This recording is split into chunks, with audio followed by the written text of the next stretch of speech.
Aussi violente qu'a été cette seconde guerre vénétienne, sa fin fut abrupte, les innombrables assaillants se retirant avec la même célérité avec laquelle ils s'étaient abattus sur le secteur. Les plus grosses vagues d'assaut successives seront venues se briser sur la résolution des défenseurs. Et malgré les millions de morts, les nations rasées, les infrastructures réduites en poussière, la souillure spirituelle et la corruption génétique, l'étendard impérial flotte encore au-dessus de la plupart des planètes du secteur vénétien. À présent que la dynamique d'assaut s'est inversée et que les envahisseurs se retirent, le temps est venu pour les impériaux de purger, brûler et reconstruire avant de pouvoir enfin reconquérir les astres perdus. Le seigneur d'Olgoth fut envoyé sur le monde cardinal de Santarcus dans le but de faire du secteur vénétien un nouveau jardin pour le père des épidémies. Lors de son arrivée, il tomba face à face avec la croisade du chapelain Andreas. Le combat fut acharné, mais malheureusement pour les Black Templars, la résistance légendaire de la Death Guard finit par les engloutir, et le lieutenant Baatiel tomba sous les coups de Dolgoth.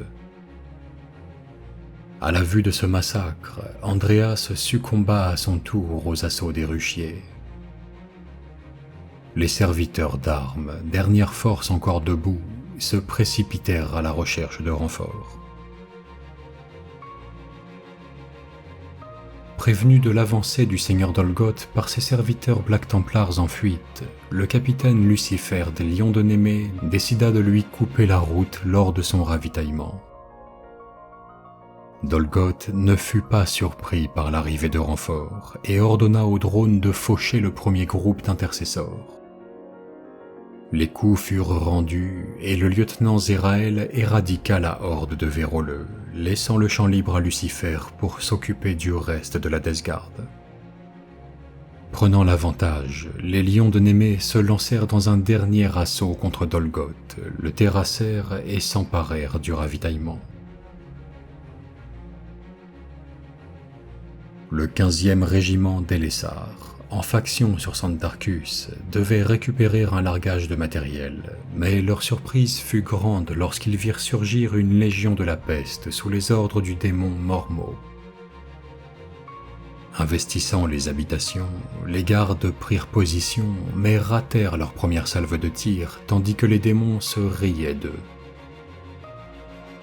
La charge des pestiférés ne déstabilisa en rien les gardes qui répliquèrent avec férocité. Dans un dernier élan, Mormo et les survivants se jetèrent sur le psyker Ezek et le sergent Giz Arlton avant d'être balayés par ces derniers. Le cardinal Garibaldus, présumant de l'ampleur de ses forces locales, déclara publiquement son schisme avec l'ecclésiarchie, rejoignant le camp des Zélotes. Avec l'argent collecté grâce aux dîmes, il recruta le colonel Bokassa pour mener ses fidèles à la guerre. L'affront serait corrigé par les Valkyries de Sanleor, qui assiégèrent le cathédrum où s'était réfugié l'apostat. Leur rage décuplant leur détermination, les sœurs chargèrent les hérétiques qui n'avaient pas été absous par les flammes purificatrices du Ministerum. Le colonel Bokassa avait cependant bien préparé ses défenses qui tinrent bon dans un premier temps. Parallèlement, une explosion résonna au cœur d'un complexe urbain. Des zélotes avaient ouvert les cages de spécimens tyrannides conservés dans un laboratoire de l'Ordoxénos. Les féroces aliens se jetèrent à la fois sur les zélotes et sur les sœurs déjà aux prises avec eux. Malgré la menace, la sororité avançait sous un déluge infernal d'obus, de roquettes et de salves laser soigneusement orchestrées par Bokassa, accompagnés des beuglements du cardinal apostat. Les bunkers mirent du temps avant de s'effondrer, tandis que les créatures voraces prenaient les forces loyalistes à revers avant d'être finalement repoussées. La Palatina Emilia s'élança avec une poignée de sœurs sur le parvis de la cathédrale. Toutes disparurent sous une pluie de bombes. Un rayon de lumière perça alors le ciel de Santarcus et vint envelopper la Palatine qui se releva. Les boules grines de Bokassa et les arcoflagellants furent lâchés sur la survivante qui avait encore un genou à terre. Mais elle semblait pourtant intouchable, parant chaque coup avec son épée avant de décapiter ses adversaires un par un. Des murmures commencèrent à s'élever des rangs des traîtres. Subjugués ou terrorisés par cette vision, ils jetèrent la tête du cardinal aux pieds de celle qu'ils adulaient déjà comme une nouvelle sainte. Traquant sans relâche les ennemis de l'empereur, Justinien et ses Speculatores Solaris découvrirent au cœur de Sélénia une ancienne crypte où un protocole de réanimation massif semblait être sur le point d'être déclenché. Afin de l'empêcher, les custodiens se mesurèrent aux terribles gardiens immortels.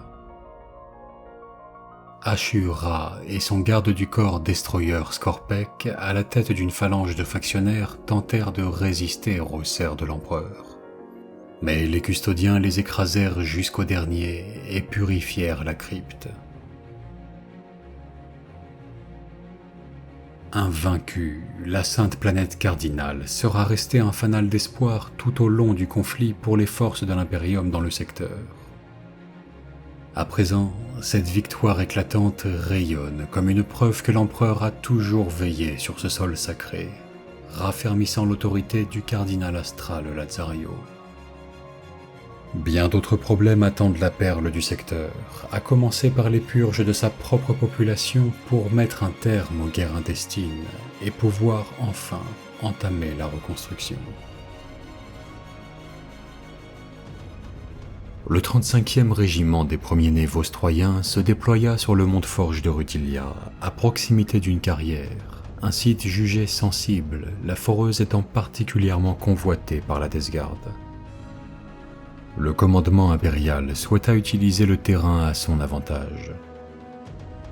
La tactique du marteau et de l'enclume fut privilégiée, l'infanterie était à couvert et les chars furent déployés sur les flancs. Agissant de concert, ils écrasèrent les Marines de la peste.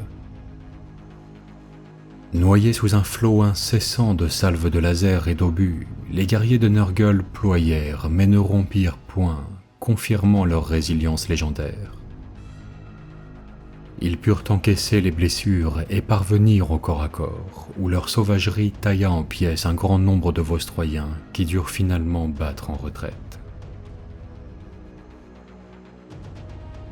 Flairant que les impériaux prenaient le dessus sur Rutilia et à l'échelle du secteur, les lames d'émeraude du Clévex Narek souhaitèrent laisser libre cours à leurs fantasmes sanguinaires avant de partir.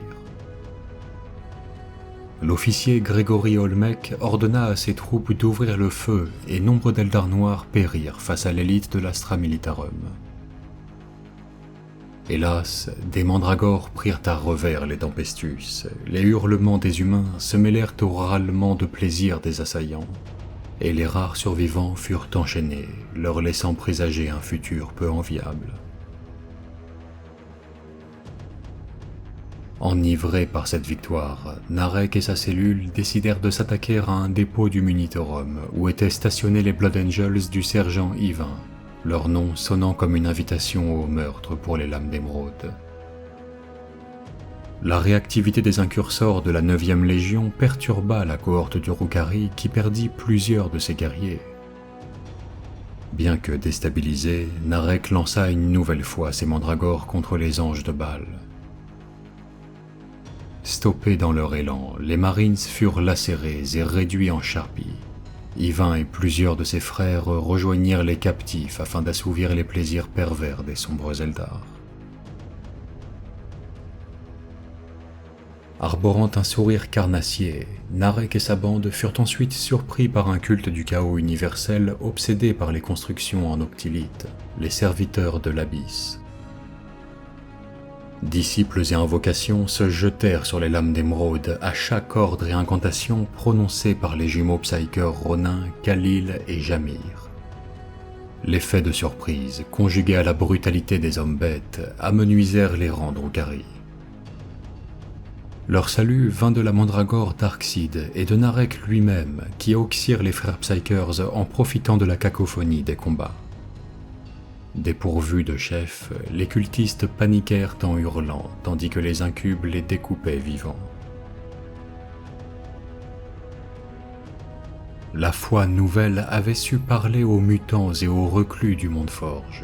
Forts de leur récent succès, ils se massèrent vers un relais astropathique avec la ferme intention d'utiliser ce moyen pour propager leur foi à travers l'espace.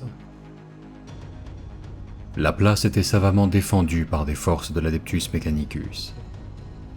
Des hordes fanatiques se firent vaporiser des heures durant par les terribles armes des Skitarii de Metallica sans pouvoir franchir les remparts.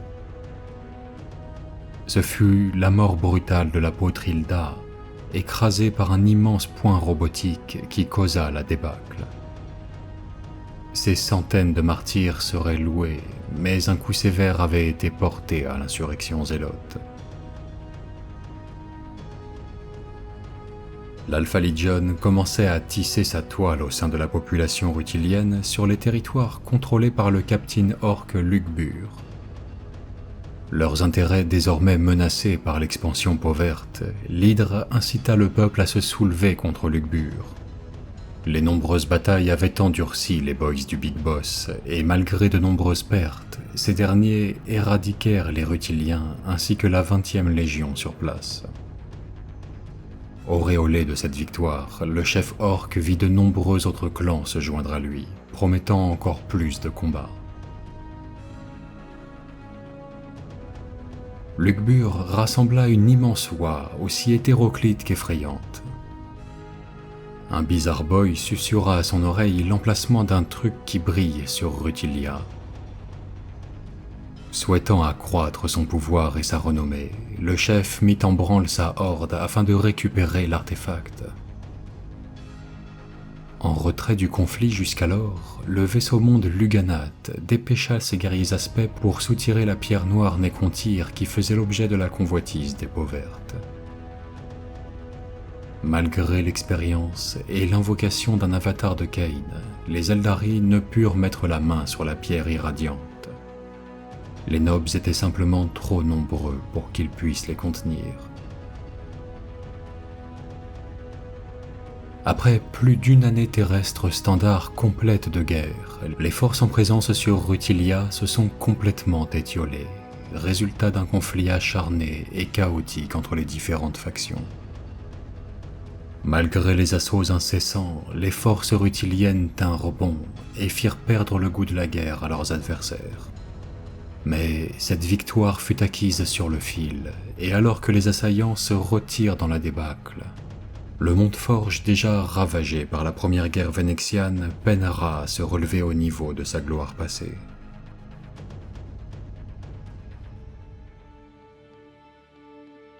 Sur le monde ruche d'Uriantina, sachant les Red Boys affaiblis après leur défaite face aux blindés de la garde, les mutants de l'hélice altérée visèrent un entrepôt occupé par les orques pour y récupérer un Leman Russ, indispensable à la révolution. Orques et hybrides Genestealers engagèrent un corps à corps sanglant. Le Big Boss Skalbog réussit finalement à isoler et blesser grièvement le patriarche, contraint alors d'utiliser tous ses pouvoirs pour s'échapper. Déboussolés sans leur patriarche bien-aimé, les ouvriers mutants se replièrent en catastrophe. La révolution devra se passer d'appuis lourds supplémentaires. Fort de sa première victoire, le colonel Grunenhorker continua son avancée, accompagné de sa colonne blindée. Ses éclaireurs repérèrent une centrale énergétique encore fonctionnelle où le Big Boss Skalbog avait trouvé refuge pour laisser son médico panser ses plaies. Soutenus par leurs chimères et leur artillerie, les chasseurs d'orques prirent position dans les bâtiments alentours. Malheureusement pour eux, le boss mena ses nobs en personne dans une charge dévastatrice, où chars et véhicules d'artillerie furent démolis alors que l'infanterie de réserve était taillée en miettes. Sa colonne détruite, Grunenhorker dut se replier vers une position défensive. Avec les Red Boys à sa poursuite, le colonel fit ensuite préparer le terrain par des troupes du génie et des équipes de mortiers. Les orques chargèrent à travers le No Man's Land où une pluie d'obus s'abattit sur eux. Malgré l'efficacité du barrage, Skalbog passa à 2 doigts d'anéantir les forces en présence. Tous les chars, la plupart des gardes, ainsi que leurs officiers, tombèrent sous les coups brutaux des peaux vertes. Le sacrifice de leurs camarades permit aux 9 survivants commandés par le lieutenant Montana de résister suffisamment longtemps pour recevoir des renforts inespérés. Le siège de cette zone semble maintenant inévitable. Menée par la palatine Laurence, une patrouille de Notre-Dame des Martyrs, soutenue par un antique char du 501e Highland, s'enfonça dans les tréfonds de la cité-ruche de Midian pour détruire un bastion zélote. La bataille fut meurtrière pour les 2 camps. Nombre de sœurs périrent dès les premières minutes de l'affrontement. Mais malgré tout, leur ténacité et la puissance de feu dévastatrice délivrée par les rétributors eurent raison du bastion. Délogés de leurs fortifications, les zélotes se replièrent, non sans infliger de terribles pertes aux sœurs dans un dernier barou d'honneur. Une énième attaque tyrannide à proximité du couvent des sœurs de Sainte-Jeanne d'Uriantina cibla cette fois-ci une manufacture d'armes dont la destruction n'était pas une option envisageable. Mystérieusement, un contingent de Dark Angels rejoignit la position. À peine étaient-ils en place sur les passerelles de transit que les tyrannides, suivis de la phalange Nécron Traque-Étoile, chargèrent. Faisant preuve de leur abnégation et de leur ténacité légendaire, les Dark Angels tinrent bon. Malgré de lourdes pertes, la manufacture fut sauvée. Cette attaque n'était toutefois qu'une diversion dont les Xénos profitèrent pour détruire le couvent. Les sœurs et les Dark Angels survivants se hâtèrent et rallièrent les ruines de l'édifice. Formant un dernier carré, ils étaient résolus à attendre les renforts ou la mort. Le cantique des bolts commença à résonner au tempo de la valse des lames tronçonneuses. Le dernier carré rétrécissait, mais pas un pouce de terrain ne fut lâché. Uriantina tiendra, annonçait Sainte Jeanne en son temps, et ce jour, Uriantina tint. C'était une véritable armée, soutenue par des marcheurs blindés qui attendaient le mécène mutant Armès au point d'extraction. Dans la zone d'évacuation, les chars se positionnèrent en travers de 2 artères d'accès afin de bloquer les assauts orques. Tout ce que ORB comptait d'humains, abhumains ou mutants se jeta dans la bataille. L'ancien colonel impérial Mérus tenta de renverser l'issue du combat en faisant exploser un des marcheurs orques. Hélas, cela ne suffit pas à décourager les peaux vertes qui, malgré la perte de leur boss, poursuivirent leur tuerie et désossèrent les carcasses des véhicules. Contraint de donner l'ordre de retraite, l'inquisiteur Heinrich Kramer mit fin à sa croisade dans la cité-ruche de Midian. Avec une escorte de représentants de cette dernière, Kramer fut escorté jusqu'à une Valkyrie, mais c'était sans compter sur une dernière embuscade des fanatiques zélotes. Bien que délivrant une puissance de feu improbable, les renégats ne purent résister à la contre-offensive impériale. Toutefois, l'attaque surprise et déchaînée des zélotes avait prélevé un lourd tribut en hommes. Alors que la Valkyrie s'élevait dans les cieux, Kramer se promit de revenir un jour purger définitivement ces hérétiques.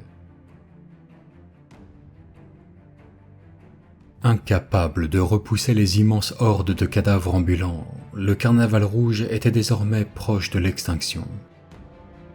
De plus en plus redoutables, les hordes de la peste croissaient en nombre et comptaient désormais parmi elles une souche mutante et dégénérée des véroleux. Hector le Rouge rassembla ses dernières forces dans un affrontement risqué qui tourna au massacre. L'apôtre ne comprit que trop tard que le nombre avait encore joué en sa défaveur. Il parvint à s'enfuir de justesse. Fêtant cette nouvelle victoire, les ritualistes de la peste érigèrent un arbre mutant. Sachant qu'il s'agissait de sa dernière chance, Hector le Rouge remplit à ras-bord de tonneaux explosifs son dernier bus de guerre. Sa petite troupe de zélotes s'engagea ensuite dans un ultime combat suicide contre la marée de la peste. Après le sacrifice de ces psykers instables dans une explosion et la mort de centaines d'avortons, le bus chargé d'explosifs parvint finalement au contact de l'arbre mutant et provoqua une gigantesque détonation. L'ensemble des monstruosités fut rayé de la carte. Le carnaval rouge ne survécut que de justesse et son apôtre repartit presque seul errer dans les bas-fonds.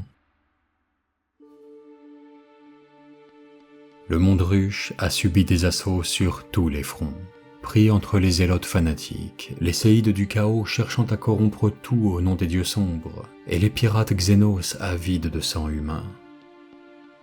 Malgré cet acharnement, Uryantina tint bon et réussit à repousser tous ses ennemis, mais cette victoire eut un prix colossal. Sur l'agrimonde de Caelonia, alors que l'air était électrique tant le warp ne cessait de se heurter à la réalité, des Thousand Sons attaquèrent un host de chevaliers gris sous les ordres du frère capitaine Bern. Ces derniers ne furent absolument pas surpris et ils entreprirent de faire payer cher à ces imprudents hérétiques leur arrogance.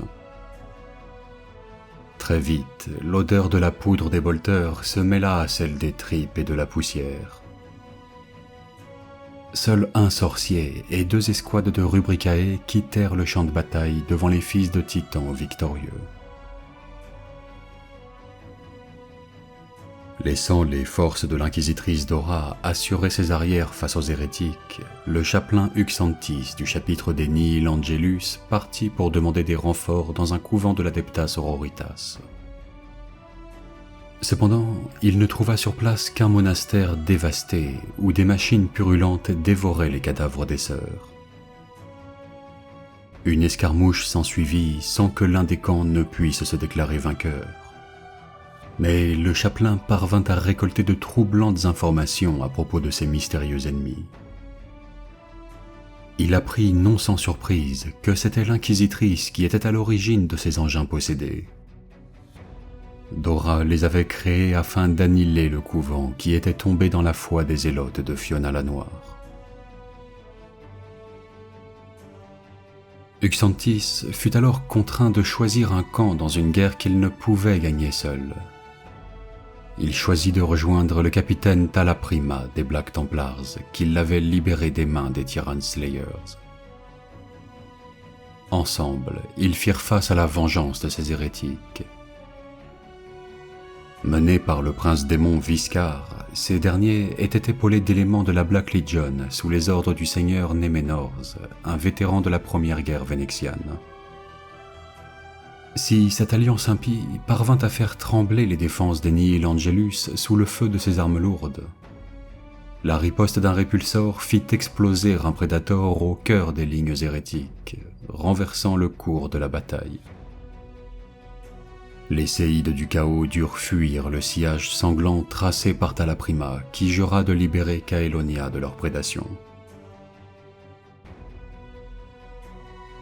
Risquant l'annihilation suite à ces défaites successives, le prince démon Viscar débuta un rituel pour invoquer des renforts démoniaques. Mais Talaprima le suivait de près et lança l'assaut pour l'en empêcher. Lorsqu'enfin le chapelain Uxantis arriva avec des renforts, il vit s'entretuer les 2 combattants. Le capitaine défia Néménorz, seigneur invaincu des hérétiques. Il faillit lui-même succomber aux sorciers ennemis, mais fut sauvé par ses frères qui tuèrent le Psyker juste à temps. Viscar, blessé, ne put terminer le rituel et son corps fut avalé par le Warp. La planète était enfin sauvée de la corruption des Tyrant Slayers, au prix du sacrifice de nombreux frères de la 3e compagnie des Nihil Angelus. Du moins, c'est ce qu'Uxantis pensait. L'inquisitrice Dora et les Nihil Angelus mirent leurs différends de côté afin d'en finir avec la menace zélote. Ils attaquèrent les fanatiques de Fiona la Noire afin de récupérer l'artefact miraculeux à l'origine de leur rébellion. Mais soudainement, Viscar et ses fidèles apparurent une dernière fois pour se venger. Alors qu'il pénétrait dans le temple, le prince envoya son dernier atout, un terrible chevalier des spoilers. La machine de guerre colossale fit un carnage dans les lignes impériales, jusqu'au moment où le chapelain Uxantis parvint enfin à l'arrêter. Mais il était déjà trop tard, et le démon tua l'idole des Zélotes avant de s'emparer de l'artefact tant convoité. Bien qu'à peine debout, Viscar parvint à s'enfuir avec son précieux butin, savourant sa revanche. Dans un ancien temple Eldar, Irandil sentit qu'il était temps de préparer le voyage retour à travers la toile. Mais avant qu'il ne puisse partir, il dut faire face à une ultime épreuve sous la forme d'une bande d'Inari. L'autarque Ishta, disciple de Jenzar, accusa les Lames d'Émeraude de crimes contre leur race. Elle menace et ressuscitait au combat un mélange de guerriers fantômes, de vengeurs, d'incubes, de gardiens et de cabalites. Irandil et son carnaval de gorgones, de grotesques, de mandragores et d'incubes éliminèrent un à un les Inari à la suite d'un combat acharné. Ishta fut vaincue par le hiérarque, mais gardée en vie par ce dernier. Elle serait de fait le dernier souvenir personnel du secteur Vénexian emporté par le hiérarque Irandil. Les combats faisaient toujours rage sur Caelonia dans ses plaines et ses agri-usines ravagées, alors même que la guerre semblait se terminer. Les affrontements entre l'Imperium et le Chaos connurent même un pic de violence au dernier moment. Mais grâce à la détermination de ses protecteurs, l'Agrimonde put continuer à alimenter en nourriture tout le secteur au cours de la guerre et pourra continuer à assumer ce rôle crucial. Si les 4 astres majeurs du secteur ont pu être sauvés, d'autres planètes sont désormais aux mains des envahisseurs ou des zélotes. Sur le monde minier de Taurinus, personne n'est parvenu à contrebalancer la domination que les Tau avaient acquise sur cet astre aux premières heures du conflit, et ce, malgré une tentative de reconquête impériale. Tous les humains ne déplorèrent pas cet état de fait cependant, car la caste des Bourcaires, de misérables esclaves qui travaillaient dans les mines pour le compte des Tribiens, avait accueilli les Tau comme des libérateurs. Les Xénos tirèrent même parti de cette adhésion des autochtones en les utilisant comme troupes auxiliaires. Mais les Bourcaires ignoraient tout des intentions réelles des Tau. En effet, la propagande des envahisseurs ne mentionnait pas que ce monde minier n'était pour eux rien de plus qu'une réserve de celluminium liquide à drainer pour alimenter les soutes des vaisseaux de guerre de la 5e sphère d'expansion. L'astre était de toute façon trop loin des frontières de l'Empire pour que les Tau s'installent durablement sur cette colonie. En revanche, la technologie déployée par la caste de la Terre, combinée à la terrible cadence de travail forcé à laquelle furent soumis les Bourcaires au lendemain de leur prétendue libération, permit aux Tau de vider en quelques mois la planète de toute sa précieuse substance. Ce minage extrêmement agressif, employant des méthodes de fracturation de la roche-mère, finit par fragiliser la croûte même de Taurinus, dont les déserts de sables et de roches sont désormais sans cesse redessinés par des séismes constants. Alors qu'il planifiait l'évacuation de ses forces de la planète en proie à des bouleversements géologiques et vidé de tout son précieux minerai, le commandant Ilugvat donna un dernier ordre sinistre. Libérer des parentés entières de croûtes sur Taurinus pour en finir avec leurs anciens alliés Bourcaires, traquer les derniers nomades ayant survécu dans les déserts reculés et empêcher que les graines de la civilisation ne puissent jamais reprendre racine sur cet ancien monde impérial. Pour les autochtones reclus et terrifiés, il ne restait de la présence des taux que les claquements sordides des mâchoires de chiens croûtes résonnant au loin et les souvenirs de leurs promesses d'avenir radieux balayés comme le sable par le vent. Sur le monde pénal de Carcérem, une bande de guerre orque attaqua une force d'Esgard.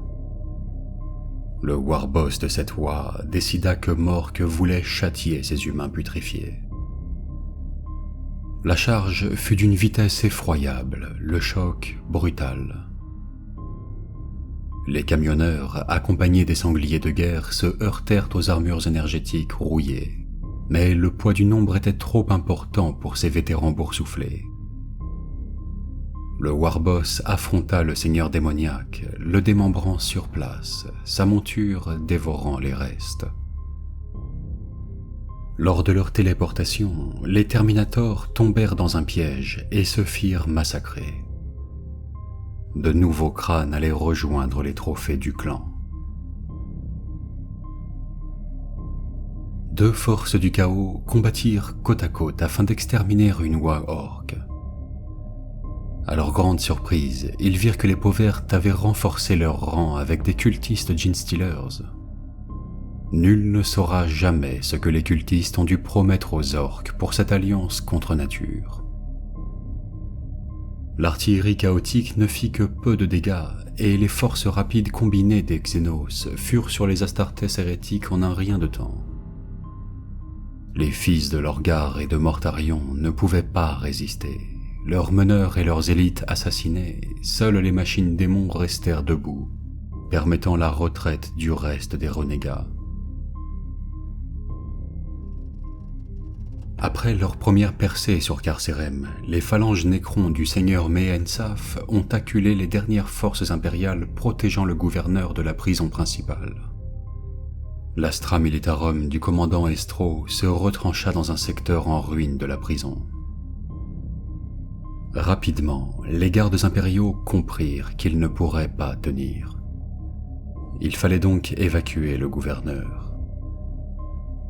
Malgré une course effrénée de ce dernier, la résistance impériale ne tint pas assez longtemps pour lui éviter la capture. Rien ne laissait présager qu'un monde carcéral a priori insignifiant ferait l'objet de tant d'affrontements. Les défaites impériales se sont accumulées, notamment face aux orques. Mais nul adversaire ne s'avéra aussi redoutable que les Nécrons.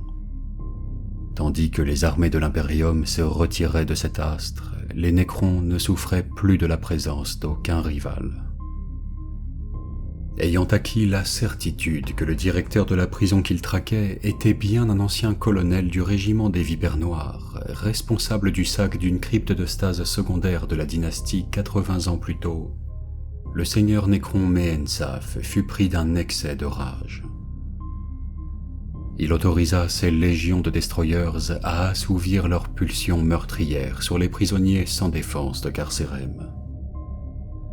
Quelques semaines suffirent pour vider la planète de toute vie, et les Nécrons repartirent vers les étoiles pour poursuivre leur vengeance. Le monde volcanique de Magmae ne put également être sauvé. La principale citadelle démiurgue du secteur, venant juste d'excaver la matrice souveraine contrôlant les drones Vexima, s'est retrouvée assiégée par deux armées. La Rustguard de Nurgle et les Drukhari de la cabale de la Porte Maudite s'affrontèrent pour être les premiers à s'emparer de cette matrice souveraine. Des Vexima se libérèrent durant le siège, ajoutant au chaos ambiant. L'affrontement cataclysmique entre les 4 armées secoua les entrailles magmatiques de l'astre, et lorsque la poussière volcanique se dissipa, les pirates comme les hordes de Nurgle étaient mis en déroute. Suite aux attaques sur la forteresse des Murgs, ces derniers évacuèrent la matrice souveraine par voie aérienne. L'aéronef fut abattu par des pirates de l'espace et s'écrasa près d'une force de World Eaters qui se précipitèrent vers le site du crash. Des Murgs, pirates et Astartes hérétiques s'affrontèrent pour le contrôle de la matrice. Après un combat tripartite fait d'alliances de circonstances et de trahison, l'expédition des World Eaters fut annihilée et le vaisseau d'évacuation pirate détruit. Les Démiurges se regroupèrent dans l'une de leurs forteresses souterraines en attendant les renforts. Refusant de les laisser partir avec la matrice, les pirates firent venir des renforts lourds, y compris une gigantesque machine de guerre dérivée des chevaliers impériaux. Les Démiurges répliquèrent en déployant un immense golem, et les parois de la cité troglodyte résonnèrent à chaque coup de cet affrontement titanesque. Grungni sourit ce jour aux Démiurges, et leurs défenses tinrent bon. La matrice souveraine leur revenait de droit, et avec elle, le contrôle des Vexima. Ayant récupéré la matrice souveraine, et par extension, le contrôle des drones Vexima, les Démiurges se retournèrent contre les Eldari qui avaient osé les assiéger. Plusieurs vagues de drones Vexima furent lâchées sur les Drukhari en train d'évacuer, tandis que la flotte des Murgs affrontait les croiseurs Eldari en haute atmosphère. Malgré des renforts aéroportés constants, les Drukhari ne purent contenir les Vexima. Ces forces submergées, seul l'Archonte et sa garde purent s'enfuir sur un Venom. Une fois leur rancune assouvie, les Démiurges retournèrent fortifier leurs colonies archéologiques sur Magmae. Un char zélote mit l'essence de Space Marines en alerte. Les Astartes attaquèrent les mutants hérétiques, mais pour une raison inexplicable. 3 forces différentes de Tyrannides, de Drukhari et de démons de Nurgle convergeaient également vers ce même point. Les anciens ennemis furent contraints de s'allier pour affronter ces menaces multiples, les uns au nom de l'Imperium, les autres au nom de l'Empereur. Les combats furent d'une violence incroyable, chaque camp rendant coup pour coup à ses ennemis. Peu de Tyrannides survécurent, et ça n'est qu'une fois les forces de Nurgle diminuées que les pirates Drukhari sortirent de l'ombre. Mais grâce à de nombreux renforts de mutants zélotes, les fanatiques finirent par arracher la victoire à grand prix. Fort de cette nouvelle victoire, et ayant grandement bénéficié du fait que les envahisseurs se sont principalement affrontés entre eux sur les terres volcaniques de Magmae, les zélotes règnent désormais en maître sur cet astre. Dans l'attente d'un signe de l'empereur ou du messager, ils pillent ce que les envahisseurs ont laissé dans leur fuite et consolident leur campement de fortune pour accueillir d'autres zélotes du système. Sur Coronae, avant même que l'embrasement de la Seconde Guerre vénétienne ne se soit éteint, les sorciers Southern Sons victorieux avaient déjà débuté leurs obscurs rituels. Sous l'œil attentif de Scarabeus, la surface de Coronae amorçait à présent sa transformation. Déjà, le décor environnant se trouvait remodelé. Ici et là, d'étranges plantes minérales et de vastes lacs iridescents faisaient leur apparition. Le rituel serait encore long, mais Scarabeus le savait.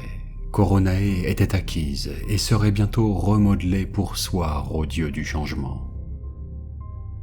Le sorcier se chargerait de mener cette étape à son terme, même si de sombres cliquetis tout juste perceptibles ne laissaient aucun doute.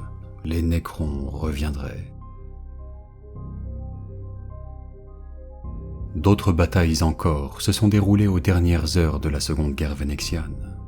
Mais seuls Taurinus, Coronae, Carcerem et Magmae ont été arrachés au domaine de l'Imperium. Suite à une chasse aux fantômes avec d'énigmatiques données au Spex, une partie d'un régiment des premiers-nés vostroyens se retrouva au cœur de la toile, dans une localisation correspondant à l'espace profond environnant le secteur.